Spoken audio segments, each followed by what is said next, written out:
America की कोशिश कि वो चाइनीज रेयर अर्थ मैग्नेट्स और मिनरल्स पर अपनी डिपेंडेंसी तोड़ सके, ये 2025 में ग्लोबल जियोपॉलिटिक्स की सबसे महत्वपूर्ण कहानियों में से एक बन गई।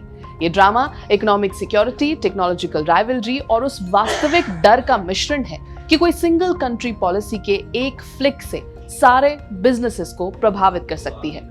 यूएस प्रेसिडेंट डोनाल्ड ट्रंप की रिन्यूड प्रेसिडेंसी के तहत अब रीसेंट हिस्ट्री के सबसे comprehensive supply chain diversification programs में से एक को तेजी से आगे बढ़ा रहा है, जो एक दशक पहले जापान ने किया था। अब अमेरिका कर रहा है नए ग्लोबल पार्टनरशिप्स के साथ। इनमें शामिल हैं ऑस्ट्रेलिया और जापान भी।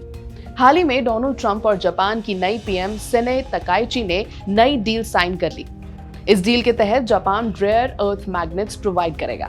जापान की ऑटोमोबाइल इंडस्ट्री पूरी तरह से यूएस मार्केट पर निर्भर है और इसीलिए ये डील आसानी से साइन हो गई, क्योंकि अगर डील में कुछ भी आनाकानी होती तो ट्रंप जापान पर भी हेवी टैरिफ्स लगा देते। जापान तो वल्नरेबल सिचुएशन में है ही, लेकिन अमेरिका की कंडीशन भी बहुत अच्छी नहीं है। कारण है डर। नमस्कार, मेरा नाम है श्वेता शर्मा और अमेरिका का वो कौन सा डर है जिसने यूएस को मजबूर किया जापान और ऑस्ट्रेलिया की तरफ रुख करने के लिए। यह खतरा global rare earth supply chain के चाइना में कॉन्सेंट्रेटेड होने से आया। चाइना लगभग 70% रेयर अर्थ माइनिंग और 90% प्रोसेसिंग के लिए जिम्मेदार है। ये 17 elements electronics, electric vehicles, green energy tech, defence equipment और अन्य में बैकबोन है। दुनिया ने 2010 में इसका ग्लिम्स देख लिया था, जब मैरिटाइम डिस्प्यूट के दौरान चाइना ने ब्रीफली रेयर अर्थ एक्सपोर्ट्स को जापान के लिए बंद कर दिया था। इससे ग्लोबल मार्केट्स में शॉक वेव्स आए थे और डर पैदा हुआ था कि अगर चाइना मार्केट में डोमिनेंट हो जाए तो क्या होगा। ये डर अब हकीकत बनता जा रहा है। 2025 में ये रिस्क और बढ़ गया। यूएस चाइना ट्रेड वॉर के बढ़ने पर चाइना ने की मिनरल्स पर नए एक्सपोर्ट कंट्रोल्स लगाए और वॉशिंगटन ने चाइनीज मैग्नेट्स और रिलेटेड टेक पर 100% टैरिफ्स लगा दिए।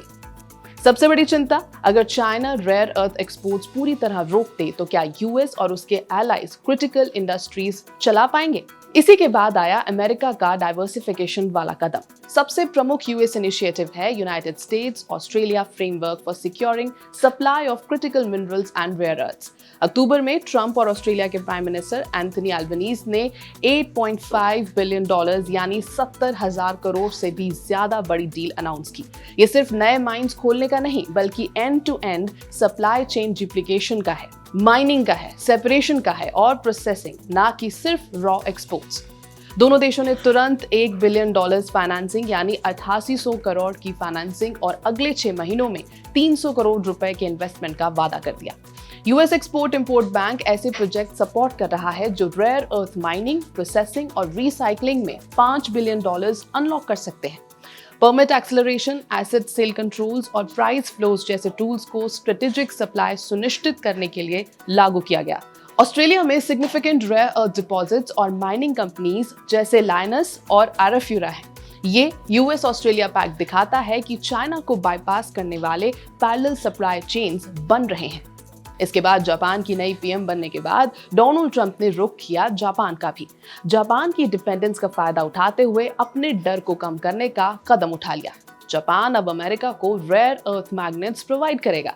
बदले में अमेरिका महंगे टैरिफ नहीं लगाएगा और जापानीज गाड़ियों के लिए मार्केट खुली रखेगा। दूसरा बड़ा कदम था US processing investment.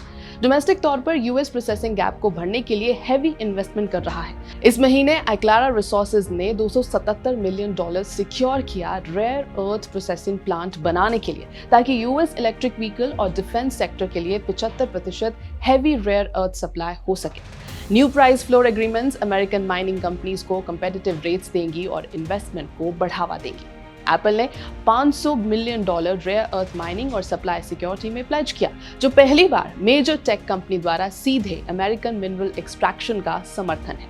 Defence department भी नियोडाइमियम और पैरासियोडियम ऑक्साइड के लिए 10 ईयर से ज्यादा मार्केट प्राइस ऑफटेक एग्रीमेंट कर रहा है। जापान ने 2010 में रेयर अर्थ एम्बार्गो के बाद स्ट्रेटेजिक स्टॉकपाइल्स बनाए। ऑस्ट्रेलिया, वियतनाम और इंडिया के साथ डील्स किए और रिसाइकलिंग टेक्नोलॉजी में निवेश कर दिया। आज चाइना का जापान को रॉ रेयर अर्थ सप्लाई का शेयर 44% है। जापान क्रिटिकल मिनरल्स का स्टॉक पाइल भी करता है up to 180 days supply high risk elements के लिए। तो जापान से सीखने के लिए है कि सिर्फ माइनिंग ही पर्याप्त नहीं, ओवरसीज प्रोसेसिंग फैसिलिटीज और रिसाइकलिंग में निवेश से जापान ने शॉर्ट टर्म डिस्ट्रप्शंस को विथस्टैंड किया और चाइना के लेवरेज को कम कर दिया। शी जिनपिंग समिट से कुछ दिन पहले यूएस और जापान ने क्रिटिकल मिनरल और रेयर अर्थ प्रोजेक्ट्स पर एग्रीमेंट किया। ये framework supply chain security, mutual investment और मटेरियल सब्स्टिट्यूट्स रिसर्च पर फोकस करता है। एक्सपर्ट्स वार्न करते हैं कि चाइना जैसी सप्लाई चेन कंट्रोल रेप्लिकेट करने में 1 दशक या अधिक लग सकता है। कैपिटल कॉस्ट, एनवायरमेंटल स्टैंडर्ड्स और लेबर प्राइसेस अमेरिकन और एलाइड रेयर अर्थ्स को चाइना से महंगा बनाते हैं। लेकिन यूएस ने तय किया है कि सप्लाई सिक्योरिटी वर्थ पेइंग है। ऑस्ट्रेलियन रेयर अर्थ माइनर्स जैसे एराफ्यूरा के शेयर्स यूएस डील के बाद सर्ज हो गए। इंटरनेशनल एजेंसीज और थिंक टैंक सजेस्ट करते हैं कि डोमेस्टिक प्रोडक्शन और पार्टनरशिप्स अब्रॉड बैलेंस करना चाहिए।